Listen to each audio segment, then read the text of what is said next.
Part of what's been fun about collaborating on The Mandalorian with Lucasfilm and Disney is that we have been able to see through a few technical innovations and a few firsts that I think are going to have a lot of impact on the way television and movies are made moving forward. In partnership with ILM and Epic, we have put together a system whereby which we can have game engine, real-time render, and video wall technology coming together to create a backdrop for the big, beautiful world of Star Wars.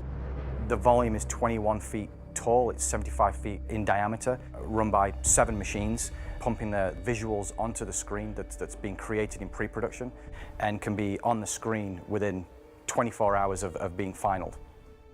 It's incredibly impressive when you first walk out there because it completely surrounds your peripheral vision. And you really quickly forget that you're indoors and you're not out on some planet's surface. It feels like a real three-dimensional environment surrounding you because it is a three-dimensional environment. You can allow your key creatives to all make decisions together so that the shots are captured entirely in camera, which allows for a better performance. And what was so exciting about this is by bringing those people together, things started to click, and we started to realize, well, let's not just do green screen and interactive light. If we're going to design the whole set and game engine ahead of time, maybe we could have some in-camera effects. Everything in the volume is designed to both light the actors and to be a background that we can directly photograph. So you end up with real-time final pixels in camera.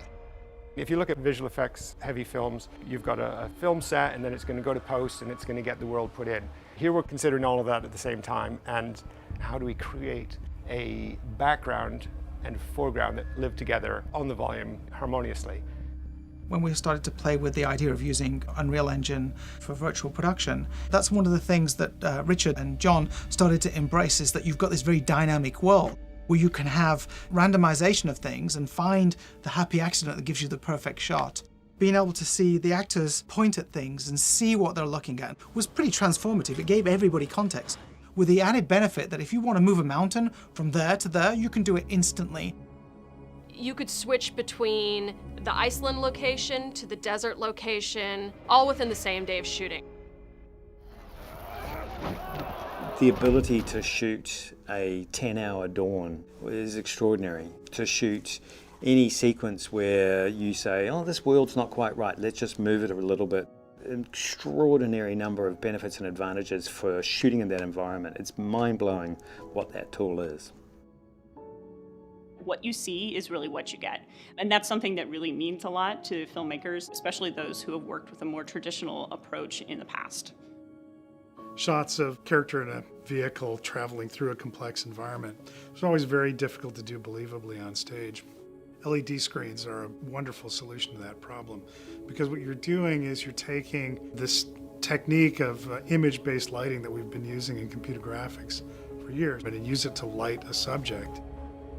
And then we would do shoots where we would texture map real lit surfaces onto our game engine Geo, and so the camera could move anywhere. We would do interiors, like Werner Herzog's office. And then you started doing things like building sets into it, having half a spaceship with reflective surfaces. And so it became exciting because by the end of the season, it was like, let's start designing sets around what this could do well. Just like the good old days. With Star Wars, we're building on a rich legacy of innovation, and getting to partner with Jon Favreau to make his ambitious vision a reality, it's really a game changer for film.